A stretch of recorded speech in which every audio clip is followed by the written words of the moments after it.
Hey, Blake, can you hear me? Yeah, I can hear you. Hey, good shooting is contagious. I wonder if good passing is too. It seemed, especially in the first half, that the passing was as good as it's been. Yeah. I mean, that's just us, just running the offense, just sticking to what we know. We can move the ball around and get the ball flowing, but most likely we end up with a good shot. So Thank you. Hey, Blake, can you speak a little bit about, not just a good shooting night for you, but in particular getting off to a hot start earlier in the game and finding your rhythm early on tonight? yeah, that's just me staying confident, whether I'm not knocking shots down or knocking shots down, I gotta keep that mentality of just staying confident, just sticking with it. So you know, just finding the right spots on the floor for me and I'm getting those easy shots. Definitely helped me get off to a good start. Last Saturday against Duquesne, you guys obviously kind of, had a lead and Duquesne surged back, took the lead a little bit.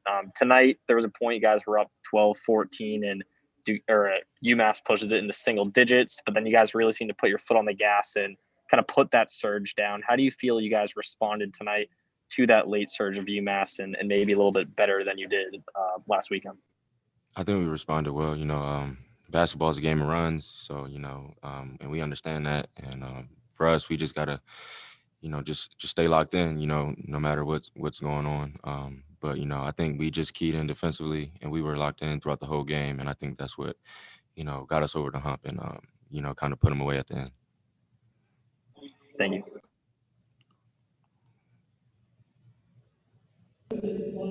Hey, Blake, how about looking forward to Friday? ESPN game finally. You were supposed to have four, now you got one. And at St. Louis, could you speak to that challenge? They dropped a tough one at VCU tonight. Yeah, it's gonna be another a tough battle for us, but we'll be ready for it. We're looking forward to that game, and we're gonna prepare, tomorrow and the next couple of days. So we'll be ready for that game for sure. Is it conceivable that unwelcome rest that the Spiders had there might be starting to be beneficial, and that you're getting your legs back? It looks like you got your timing back, and you should be fairly well rested. Yeah. Most definitely, yeah. I think everyone is back in the swing of things. I think everybody has their legs up under them, so that's definitely good for us. So we just want to continue to, to move forward and keep building on this. So.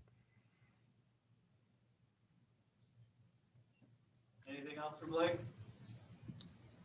Hey, Blake, I just want to ask about you guys obviously being one of the oldest teams in the A10 and UMass being one of the youngest teams. Is there anything in terms of experience that you guys found to exploit during the game?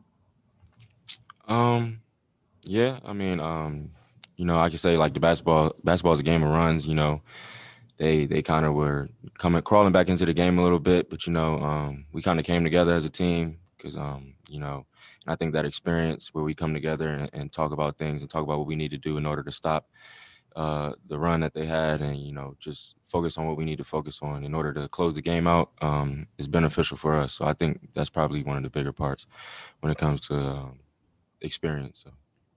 And then obviously not every big man in the country is able to pass like Grant Golden. Can you just talk about what it's like kind of having that ability in your starting center? Yeah, that's a special talent for a big man to have, because he's makes him more dangerous when he can pass and see over, double teams and over the defense. So he definitely makes everybody better on the team and gives guys, easy looks too as well. So thanks, Blake. Anything else? Hey guys, well, pleased with the win. I thought that we looked terrific at times on offense. Really moved the ball very nicely. To face that much pressure and only have 6 turnovers is a great statistic. And then I thought on defense that we were really good. I thought our effort was excellent. We were anticipating Mitchell. We were anticipating him starting and playing 35 minutes and worked so much on double teaming him and rotating out of that. And then to have it that he really hardly played in the first half, and they move the ball very, very fast when he's not in there. I thought we did a good job handling that and covering up for one another. So good win for us, and we're looking forward to Friday. Coach Mooney, could you talk to us about the passing game and perhaps all those assists and how that sort of lubricated what you guys did? Well, yeah, I think, number one, UMass they're a very good team and dangerous. They're long and athletic and fast. They play hard. And so, it's going to be very important to pass the ball well against them because you can find yourself in trouble pretty quickly. But I thought we had a lot of possessions where we moved the ball so fast that, they were retreating on defense and then we were attacking the rim, or if they were double teaming, we moved the ball so quickly out of it that we were able to just find ourselves free. And, that's probably the thing we emphasize the most is playing together, passing the ball, moving the ball. And tonight it made it really difficult on them to apply the kind of pressure they wanted because we were aggressive, we passed the ball, and then everybody we throw the ball to is skilled enough to make a play.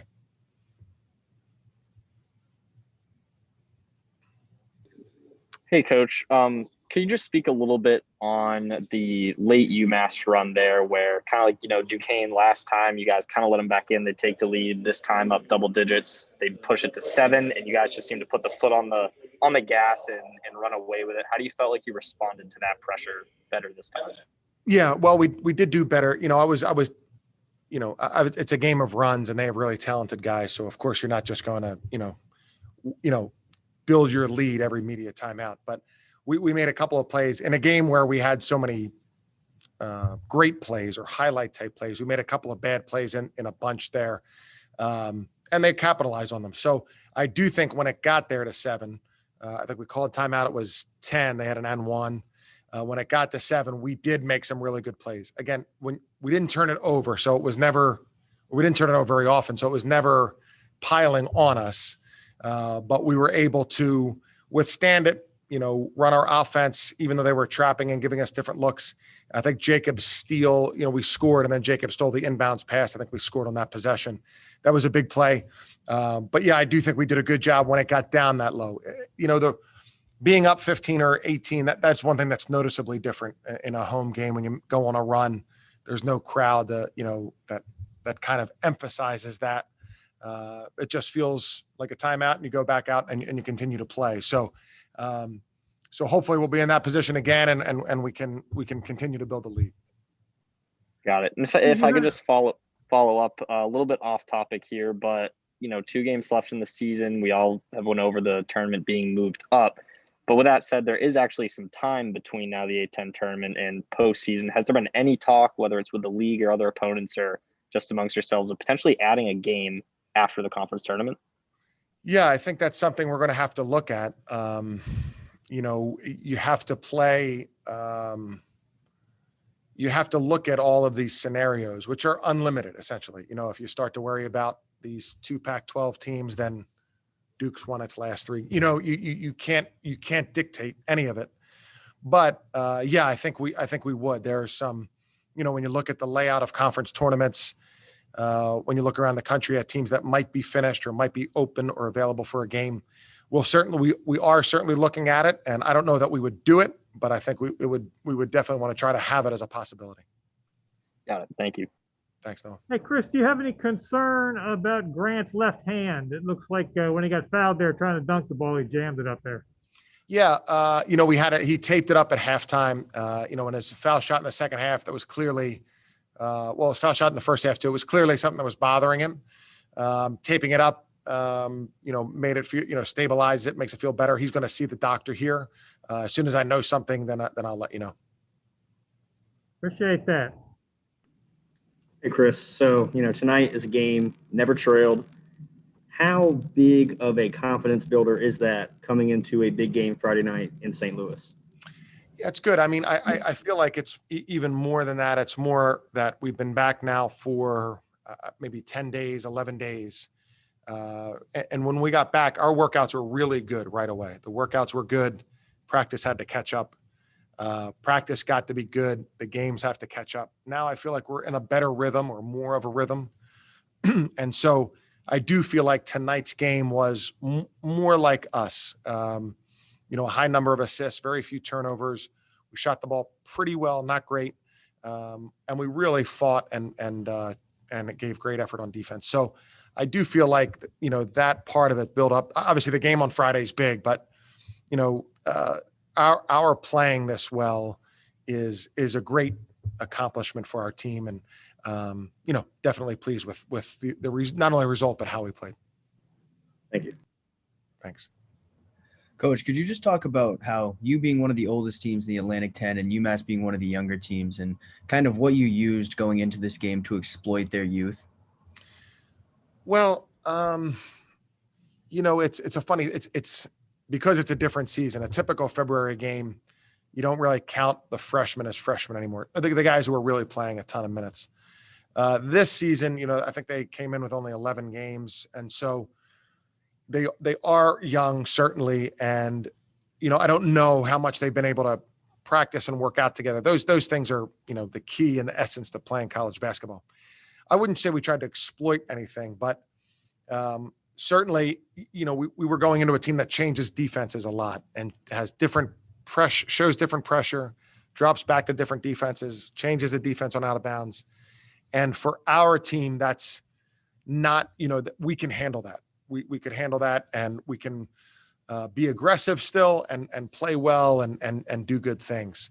With a younger team, those things will be a little bit more difficult. So I don't think we try to exploit anything, but we did depend on our veteran players to recognize what was going on and to execute. And then Jacob Gilliard, I think it was his career high in rebounds tonight. Can you just talk about the all-around game that he had against UMass? Yeah, I mean, he's a great player, and I know I don't have the stat sheet in front of me, but he didn't shoot the ball well tonight. But look, his stuff, I think he had 9 assists, 9 rebounds, 4 steals. These are, that's an incredible stat line, as well as helping us so much with the press. He, along with Blake, making the right calls, making decisions on defense. Those things are so important and valuable, and his stat sheet reflects that. Thanks, Coach. Thank you. Anything else for Coach, guys? All right, we'll probably do something on Thursday. Thank you. Thanks, guys.